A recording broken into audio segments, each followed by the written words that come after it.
Donc concrètement, là, ici, sur ce chantier, sur ce projet, qu'est-ce qu'on a décidé de transformer, etc., de diviser? Si tu peux nous en dire un peu plus.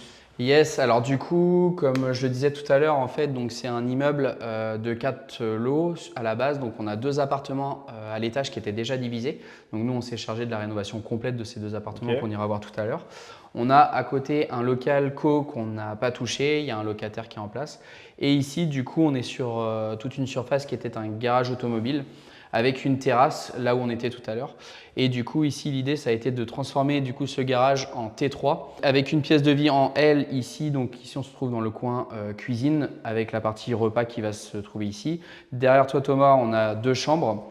Et du coup, donc dans le retour du L, on a le premier salon, donc un peu plus sombre, mais pour un salon, c'est moins embêtant. Et derrière, la grosse contrainte qu'on avait, c'était du coup cette pièce de 30 mètres carrés qui est aveugle. Ok. On a pris le parti avec les clients de partir sur une ciné-room. Donc du coup, on transforme toute cette partie-là en salle de cinéma pour le logement en courte durée, le Airbnb. Tu nous as parlé du fait que c'était un garage Ouais, tout à au fait. début. Justement, il y a eu un changement de destination de fait. Changement de destination, déclaration préalable auprès de la mairie, dans le but de leur expliquer qu'on gardait du coup une partie stationnement pour cet appartement-là. Ok. Et je rebondis aussi sur ce que tu as dit tout à l'heure. Tu nous as parlé un petit peu de la zone sombre, en tout cas la zone ciné-room. Ouais. Justement, pourquoi ce choix-là? Qu'est-ce qui a fait qu'on soit parti sur ce choix de ciné-room? Ça répond à une contrainte. En fait, c'est une pièce aveugle. Il y a une surface de 30 mètres carrés, sans fenêtre.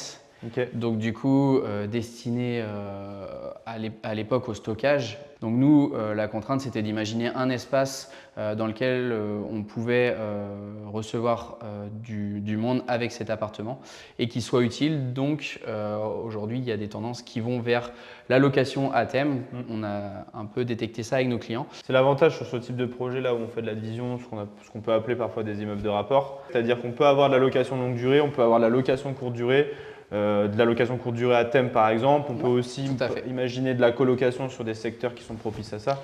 Ouais, tout à fait. Tout est possible, grosso modo. Dans un espace comme celui-ci, on peut faire, avec les contraintes techniques quand même, Bien sûr. du bâtiment et de l'urbanisme, notamment au niveau des places de parking, comme on le disait tout à l'heure. On peut repenser les espaces comme on le souhaite. Et c'est ça vraiment le gros avantage de la division, d'aller sur des projets qui sont un peu plus costauds en termes de rénovation, c'est de pouvoir justement de repenser des espaces qui sont un peu mal conçus en des espaces qui vont devenir des atouts. Et là, si on rentre un petit peu plus dans des sujets un peu plus techniques, sur ce type de rénovation là, qu'est-ce qui est le poste de dépense le plus important? Je sais que ça intéresse souvent ça. Oui, alors le poste de dépense le plus important, en règle générale, ça va être quand même la plomberie, l'électricité. Ouais. Ça peut aller jusqu'à un tiers du projet en fonction du projet. Il y a le placo, le remplacement des fenêtres, des usines extérieures, Ok. qui peut être un poste de dépense assez significatif. Ouais. Mais du coup, par exemple, sur ce projet-là, un poste de dépense qui a été énorme et qu'on n'a pas l'habitude de voir, ça a été le ratissage là-haut. Les logements étaient déjà dans un DPE correct, donc on n'a pas eu besoin de réisoler, de replaquer, donc on a tout ratissé les murs Ok. et ça a été un budget assez significatif. Donc c'est tout l'intérêt d'être accompagné Bien sûr. par des entreprises qui connaissent l'investissement et le monde du bâtiment. C'est qu'en fait, il n'y a jamais un projet qui est semblable à un autre et jamais une rénovation qui est semblable à une autre. Complètement. Et là, tu parlais justement des DPE, tu parlais de DPE correct, c'est que j'imagine on est sur un DPE D et moins, donc A, B, C ou D. C'est ça. Nous, forcément, sur tous les projets qu'on fait, à chaque fois, l'idée c'est de se mettre aux normes et d'être donc sur un DPE qui est sur D et moins. Dernier point sur la partie technique, les questions auxquelles tu peux répondre. Quels sont les points de vigilance? Alors peut-être en général, mais aussi plus particulièrement ici, quels ont été les points de vigilance? Alors en règle générale, les points de vigilance, ça va être les réseaux, où est-ce qu'ils passent, de quel côté ils arrivent, où est-ce qu'ils ressortent. Il y a également la partie Enedis avec les délais qu'on connaît tous qu'il faut prendre en compte.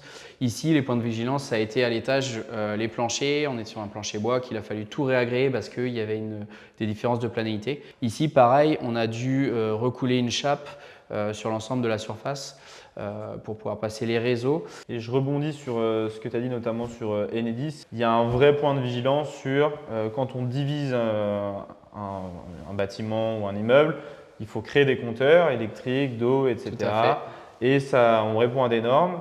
Entre le moment où on fait les démarches administratives effectivement pour avoir ces nouveaux compteurs liés à la division et le moment où on a vraiment ces compteurs par Enedis par exemple, ça peut mettre Très longtemps. très longtemps Ça et peut c'est être- coûteux ça, aussi. ça peut mettre très longtemps, ça peut bloquer le chantier parce que ils ont le choix entre mettre les compteurs dans le logement ou dans les communs. Donc nous, quand on commence un chantier sans le savoir, c'est difficile d'anticiper. Donc ça peut être des choses, si on n'a pas l'expérience et l'habitude, qui peuvent poser des problèmes à terme. Pour être moi-même investisseur, j'ai commencé à investir du coup tout seul, je suis un mauvais exemple, en 2018.